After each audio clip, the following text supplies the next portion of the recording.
runtii waxaan leeyahay marka hore inaa lilaahi wa inaa ilaahi raajicuun gabadhayda Luul Cabdicasiis caruurteedii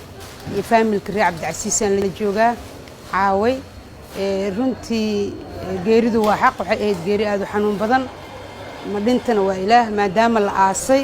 ayaa waxaan isiri maadaama aan ahay hooyadii gobolka ilmihii yareeraa bal inaan jawiga ka bedelo oo aan maaragtay farxad aan xoogaa farxad geliyo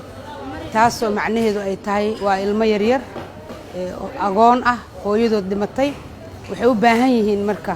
waxa ku dhacay wax culus ku dhacay marka maadaama ay yihiin mustaqbalka dalka wax dambiyana aanay gelinin laakiin amuurta ilaahay ay dhacday ayaa waxaan rabaa runtii qof walba muwaadinan inaan u sheego cadaaladdu waa midda dadka sinta haddaan cadaalad la helin nolol ma jirayso ilaahay ummadda markuu abuuro qof walba dembi gala dembigiisa waa in lagu ciqaabo magaalada Muqdisho waxaan dhex taaganahay waa xayaad mool xayaad kuma dhismin colaada waxay ku dhisantay nabad ay ku dhisantay waxa ka shaqeynaya dhalinyaro aad u qurux badan haddaan nabadda la taageerin nabadda laga wada shaqeynin waxay noqonaysaa dhibaato magaaladan magaaladii mugdiga ay ahayd magaaladii cabsida magaaladii dawladnimada ay ku duntay ahayd laakiin maanta way nooshahay dhacdooyinka dhageena ku soo dhacayo gabadha la gubay iyo hooyo wiil dilaysa iyo aabba la dilaayo iyo adeer maaragtay waxaynaayo iyo faaxishada iyo waxyaabaha maandooriyaha uu sababayo ayaa magaaladan ku batay munkarkana gacnaheen inaan ku suulina maane waxba kale ma ku soconayaan marka waxaan rajaynayaa qof walba muwaadin Soomaaliyeed aan ugu baaqayaa in laga warqabo dadka dhibaataysan in dadka dambiyada galayana aan lagu taageerin dambiyadooda cadaaladana aan dhahno ha sareyso ilaahay weynayna laga baqo marka ilmaha waa agoon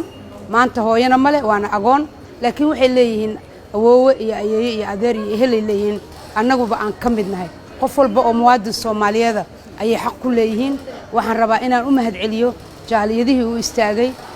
sidii xildhibaankeenna hore Sadiiq oo aan arkay maaragtay saadaq aan iraahdee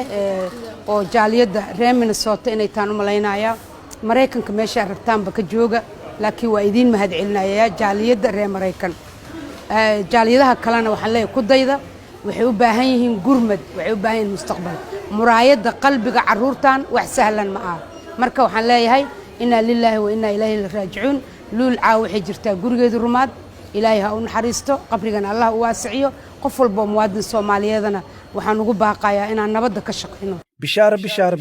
shirkadda isgaarsiinta Somtel oo soo kordhisay adeega Kaafiya Plus kaasoo aad ka heli kartid $0 ilaa iyo $50 haddaba macaamiil ku shuba $0 oo hel 1.5 GB oo ay la socoto 70 daqiiqo iyo 50 fariin qoraaleed ku shuba $1 oo hel 3 GB oo ay la socoto 140 daqiiqo iyo 50 fariin qoraaleed sidoo kale macaamiil ku shuba $2 oo hel 6 GB oo ay la socoto 280 daqiiqo iyo 100 fariin qoraaleed ku shuba $5 oo hel 13 GB iyo bar oo ay la socoto 600 daqiiqo iyo 200 fariin qoraaleed sidoo kale macaamiil ku shubo $10 oo hel 30 GB oo ay la socoto 1200 daqiiqo iyo 300 fariin qoraaleed ku shubo $20 oo hel 70 GB oo ay la socoto 2400 oo daqiiqo iyo 300 SMS sidoo kale macaamiil ku shubo $50 oo hel 150 GB oo ay la socoto 6000 oo daqiiqo iyo 300 SMS adeega Kaafiya Plus waxaad ugu shuban kartaa e-dahab xidig 1 4 gees airtime xidig 200 gees reseller xidig 300 gees shirkadda isgaarsiinta Somtel oo aad ka heli karto internet qiimo jaban tayo sare leh misna la isku haleyn karo